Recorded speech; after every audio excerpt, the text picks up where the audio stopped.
Welcome back to the deep dive. So usually when we pull a source for the show, we're looking at the finished product. Right. A book, a paper, an article. Exactly. We grab a bestseller, maybe a dense research paper, and we pull the insights out. But today we're doing something completely different. We're looking at the scaffolding. It's a behind-the-scenes look. Yeah. Literally, we're looking at the instructions before the content is even made. That's it. We have this fascinating document in front of us titled the Urdu Financial Wisdom Blueprint. Now, on the surface, this is just a set of instructions for a content creator. For a YouTube video, right? Yeah, a YouTube video in Urdu about personal finance. But as we started, really reading it, the margin notes, the bold text, all of it, it became clear this isn't just a script outline, it's a masterclass in behavioral psychology. That is the best way to frame it. I mean, it calls itself a blueprint for a video, but it's really a blueprint for persuasion. It breaks down how to get smart people who think they already know everything, to actually listen. To advice they desperately need. Yeah. It's almost a meta source. And that specific target, that's where I want to start, because it just sets the tone for the entire document. The working title for the video is Intelligent People Still Make These 5 Money Mistakes. Which is such a deliberate choice of words. It is. It doesn't say money basics for beginners or, how to get rich. It targets intelligent people. Why do you think that distinction matters so much here? Well, it changes the whole dynamic, doesn't it? Yeah. It's about the psychological contract with the listener. If I say money for beginners, I'm basically assuming ignorance. Right. I'm assuming you don't know what a stock is. Exactly. But when I say intelligent people, I'm validating your ego first. I'm saying, look, you're smart, you're successful, you're a doctor, an engineer, whatever, but you're still messing this one thing up. It creates this little paradox in your mind. If I'm so smart, why is my bank account so stressed? Precisely. It separates financial success from IQ. And that's crucial in behavioral finance. We think money is a math problem. If you can do calculus, you should be able to budget. But it's not.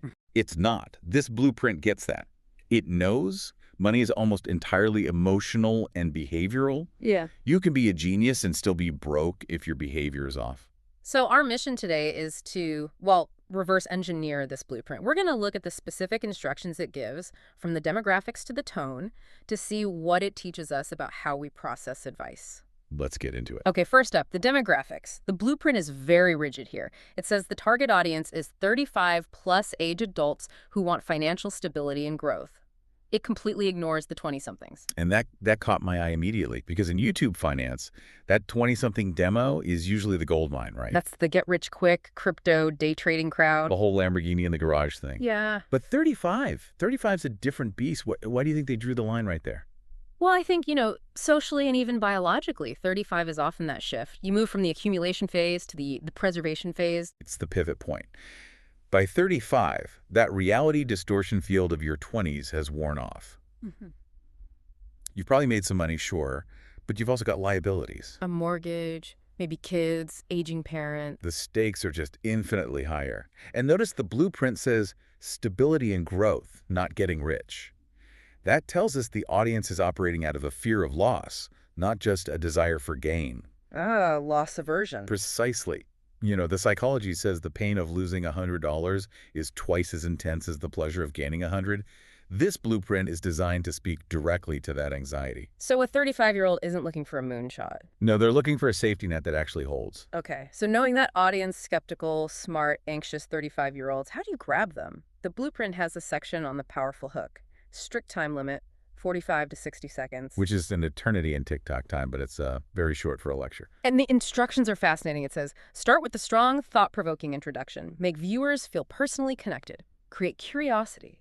Notice what it doesn't say. It doesn't say, tell them who you are or show your credentials. It goes straight for the personal connection. Because for this demographic, credibility isn't about your status. It's about whether you understand their problem. If you start defining inflation, they're gone. They already know what inflation is. You have to open what it calls a curiosity gap. Right. Can you define that for us, the curiosity gap? This is from George Lowenstein's information gap theory. It's the space between what we know and what we want to know. The blueprint tells the creator to highlight a discrepancy. Something like, you earn 6 figures, but you live paycheck to paycheck. Why? So it creates an intellectual itch. Exactly. And the brain naturally wants to scratch it. And the blueprint warns you, Don't just list facts. It says, and I love this, information is cheap. That's a powerful line for a content guide. It is. We are drowning in information. A Right. 35-year-old can Google how to save in, what, 3 seconds? They don't need the what. They need the narrative of why they haven't done it yet. Okay, let's move to the course structure, because this is where the blueprint gets really prescriptive. It outlines how to present these 5 mistakes. And it is not a listicle. You can't just say, mistake number 1, buying too much coffee. No, the structure is surprisingly complex. For each single mistake, it demands 4 things. A headline in Urdu, real-life relatable examples, something called emotional insight, and then finally, a practical solution. I want to drill down on that emotional insight part. That phrase is a hard requirement for every single point. Why is that the linchpin? This is the aha moment of the entire document, I think. Most financial advice fails because it skips this step entirely.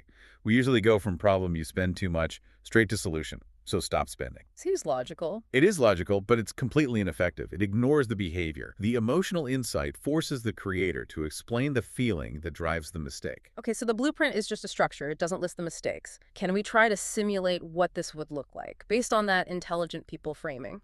Okay, yeah, let's try. Let's take a common one for the 35-plus crowd. Lifestyle creep. Okay, so the headline might be something like, the upgrade trap. Good. The upgrade trap. Then, real-life relatable examples. So you don't talk about graphs. You say, you got a promotion last month. 2 weeks later, you signed a lease on a slightly better car. You started ordering the premium sushi instead of the lunch special. Okay, that's the example. Now for the emotional insight. This is the hard part. Right? The logic is, I can afford it. But the emotional insight, what this blueprint is demanding, is something like, you didn't buy the car because you need transportation. You bought it because you feel undervalued at work. Or maybe you just feel exhausted. And this object is the only tangible proof that your sacrifice is worth something. You're spending to soothe the stress of earning. Ooh, that hits different. Right? It validates the emotion. It says, I see you. I know why you did it. And once you acknowledge the why, the status anxiety, the need for control, then the intelligent person will actually listen. It disarms their defense mechanisms. Completely. Because intelligent people are master rationalizers. They can invent a sophisticated, logical reason for any bad financial decision. Oh, this car is safer. The sushi is healthier. Right. The emotional insight just cuts straight through all that and exposes the raw nerve. And this connects to another instruction in that section that I found amazing. The blueprint says, in all caps, do not summarize and do not shorten. It specifically asks for an 8 to 10 minute narration. This is maybe the most counterintuitive part of the whole thing.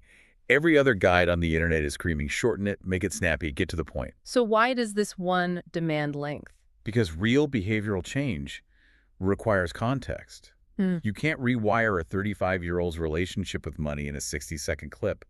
If you summarize, you strip away all the nuance, you strip away the emotional insight. So you're saying the length is the feature, not a bug? The length is the respect you pay to the complexity of the problem. If I just tell you stop buying coffee, that's a summary. It's useless. But if I spend 2 minutes walking you through the psychology of why you need that morning ritual to feel in control, and then offer a substitute, well, that takes time. But that's the only way it actually sticks. It's focusing on depth over breadth, creating space for the listener to actually think, not just consume. Which brings us to the delivery. Because you can have the best script in the world, but if you deliver it wrong, it's dead on arrival. The blueprint has this section on tone that I found really amusing. The anti-robot clause. Exactly. It explicitly says confident, calm, serious, but motivational. And then, not robotic, natural human flow. Why on earth does it have to specify not robotic? I mean, aside from the obvious AI issue. It's the news anchor problem. When people talk about money, they tend to put on a serious voice. They stiffen up. They think authority means monotony. We are now discussing your 401k? Yes, exactly that. And the moment you do that, the listener's brain just classifies you as background noise or lecture. This blueprint wants a professional YouTube educational channel vibe. Right. Think about the best online educators you've seen. Veritasium, maybe some TED Talks. They aren't stiff. They vary their pitch. They smile. They're human. And the blueprint actually operationalizes this. It gives specific stage directions, like Isanay, which is Urdu for pause. And Sunaya's slow style. And Kincha with emphasis. These are incredibly specific audio cues. And let's just take the pause, Yusha. In public speaking, the pause is maybe your most powerful tool. But here, it's also serving a cognitive function. How so? It's about cognitive load. When you drop a heavy concept on someone like your intelligence is blinding you to your own spending habits, their brain needs a second to process that. If you just rush to the next sentence, you overwrite the thought. The pause lets the insight land. So the silence is where the learning actually happens. The silence is the glue. And that instruction for slow style is probably for the emotional beats. You slow down for empathy. You speed up for excitement. It's scripting the emotional journey, not just the words. It's literally directing the performance of empathy. It is. Ah. And remember, audio is so intimate, you're in someone's ears. If you sound like a robot, you break that trust. If you sound like a calm, confident guide, you build a relationship. Which brings up language. This is an Urdu blueprint, but the principles feel universal. But it explicitly asks for simple and easy-to-understand language with short sentences. And we are right back to the intelligent people trap. Right. You'd think if I'm talking to smart people, I should use big, complex words to prove I'm on their level. Talk about macroeconomic fluctuations. That's the amateur move. There's a concept called the fluency heuristic. Basically, if something is easy for our brain to process, we perceive it as more true and more trustworthy. Complex jargon just increases the cognitive load. So you're making them burn fuel just to decode the message. Exactly. Yeah. And don't forget, money is stressful. Stress reduces our working memory. So even a rocket scientist, when they're stressed about debt, needs simple, clear sentences. The blueprint gets it. Short sentences for natural audio delivery. It clears the path for the idea. So it's about accessibility, not dumbing it down. The complexity should be in the insight, not the vocabulary. You can say something incredibly profound in 5 words. You buy things to feel worthy. Simple language, deep insight. Let's pivot to the ending, the closing section. Most YouTube videos end with smash that like button, buy my course. The hard sell. But this blueprint mandates a very different approach, a 3-part closer. Summarize the key idea, encourage action, and this is the one I love, invite reflection. That invite reflection bit is such a soft power move. What does that achieve that a call to action doesn't? Well, a standard call to action is transactional. I gave you info, now you give me a like. But inviting reflection is relational. It asks the listener to look inward. It shifts the focus from the creator back to them. It empowers them. And it cements the learning. If I ask you, which of these mistakes did you recognize in yourself today? How? You have to engage with the material one last time. You have to personalize it. And that's what makes it memorable. And it suggests a soft call to subscribe. Which implies confidence. It's like saying, I don't need to beg. If this was valuable, you'll stick around. It's authority through empathy, not authority through volume. That's a perfect way to put it. It's all about building that parasocial relationship, that one-sided bond, where the listener feels they know and trust you. And you can't build trust if you're just shouting at them to buy something. So, stepping back for a second, we've dissected this Urdu financial wisdom blueprint. We have the audience, the problem, the method, the delivery. What's the big takeaway for anyone listening? I think the big takeaway is that we need to stop treating financial literacy as an information deficit problem. We don't have an information problem. We have an integration problem. We know what to do, we just can't get ourselves to actually do it. Right. And this blueprint is essentially a guide to behavioral coaching. It just accepts that humans are messy, emotional, and ego-driven. If you want to change your own financial life, you have to adopt this blueprint mindset for yourself. You mean you need to find your own emotional insights? Yes. Stop looking at the spreadsheet for a minute. Ask yourself the questions this blueprint asks. What is the emotion driving this purchase? Am I using my intelligence to rationalize a bad habit? Is my desire for this expensive thing really a desire for respect? And then treating yourself with that confident, calm tone instead of beating yourself up. Absolutely. Shame is a terrible motivator. The blueprint demands a motivational tone because hope drives action. Shame just drives hiding. If you shame yourself for a mistake, you're just going to hide the credit card bill. It's fascinating. This document, just a set of instructions for a freelancer, actually contains more wisdom than most of the finance books on my shelf. Well, form follows function. To effectively teach money, you have to master human nature first. This document is a cheat sheet for human nature. It gets that we aren't calculators, we're storytellers. And if the story we tell ourselves about money is broken, the math will never, ever work. Before we wrap, I want to touch on the practical solution part one last time. We talked a lot about the emotion, but the blueprint does require a practical solution for every point. How do you balance that deep psychology with the practical do this? I think the practical solution has to be low friction. If the emotional insight is deep and heavy, the action step has to be small and immediate. So not overhaul your entire portfolio. No, that just leads to paralysis. It has to be something like set up an auto transfer for $50, delete the shopping app from your phone, wait 24 hours before you click buy. It closes the loop. Exactly. You feel the emotion, you understand it, and you take one small, manageable action to resolve it. That's the cycle of change. A complete narrative arc from I'm smart but broke to I understand why to I took one small step. And that narrative is what keeps people watching for 10 minutes. It's what keeps them engaged. And ultimately, it's what actually helps them. Well, there you have it, the hidden architecture of persuasion. It turns out the way we talk about money is just as important, maybe more so than the math itself. The math is the map. The psychology is the fuel. You need both to actually go anywhere. I like that. We're going to leave you with a final thought today, inspired by that invite reflection instruction we talked about. Let's turn the camera around on the listener. Exactly. We talked about how intelligent people rationalize mistakes. So think about the last purchase you made that you knew deep down was a little questionable.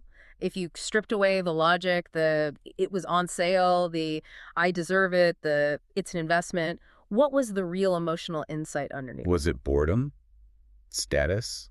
Was it fear? Be your own narrator. Find that insight. Thanks for diving deep with us today. We'll see you next time. Take care.